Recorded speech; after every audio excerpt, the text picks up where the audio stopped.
La soirée du 15 avril dernier devait marquer l'histoire de l'Eurovision, mais la soudaine défection de Lazara, l'artiste canadienne qui concourt pour la France, ne finit plus de faire des vagues. L'organisateur du concert ne décolère pas et a dit tout le mal qu'il pensait du comportement de la chanteuse dans les colonnes du Parisien ce 18 avril. CEST le 13 mai prochain, à Liverpool, que se déroulera le prochain concours de l'Eurovision, remporté l'année dernière par l'Ukraine. En attendant de monter sur scène en espérant remporter le précieux titre, les candidats enchaînent les prestations dans différentes capitales européennes. Ce 15 avril, c'est à Amsterdam qu'ils se sont produits. Mais à la dernière minute, Lazara, la candidate canadienne choisie pour représenter la France, a annulé sa participation au concert. Dans la foulée, l'artiste a annulé sa venue au concert organisé à Londres, le 16 avril ainsi que tous ses autres engagements.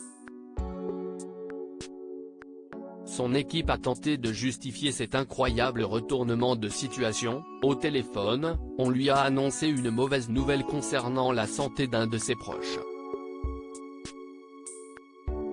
A-t-il été expliqué? Selon Le Parisien de ce 18 avril, la chanteuse aurait d'abord quitté la salle, puis dans le taxi se serait laissé convaincre de faire demi-tour avant d'à nouveau faire volte-face, pour de bon.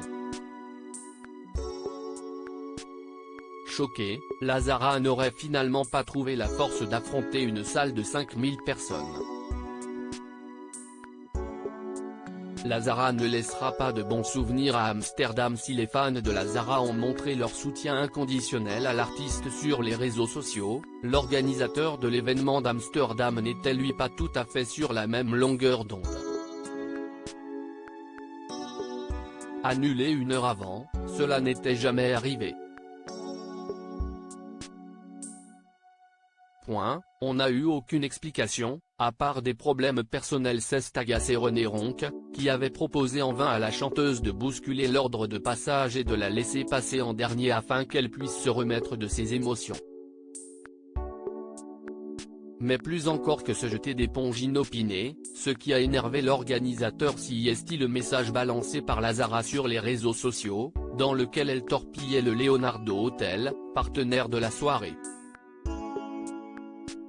Dans sa publication Instagram, la chanteuse avait dénoncé l'hygiène douteuse de sa chambre, évoquant notamment des taches de sang sur l'oreiller.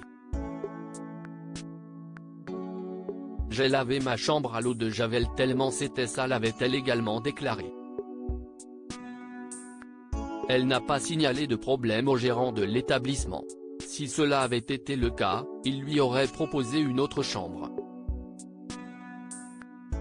Bref, c'est du total bullshit, des conneries, note de la rédaction. Bonne chance à la France pour l'Eurovision, a-t-il balancé, complétant son propos d'un acide #diva. Les rumeurs qui depuis quelques jours font état de nombreux caprices de la chanteuse et de problèmes de comportement sont ainsi relancées. Pas de quoi réjouir France 2 qui l'a annoncé clairement, cette Eurovision se fera avec Lazara, ou ne se fera pas. Il n'y a pas de plan B, a rappelé un expert du concours. Le sort en est jeté.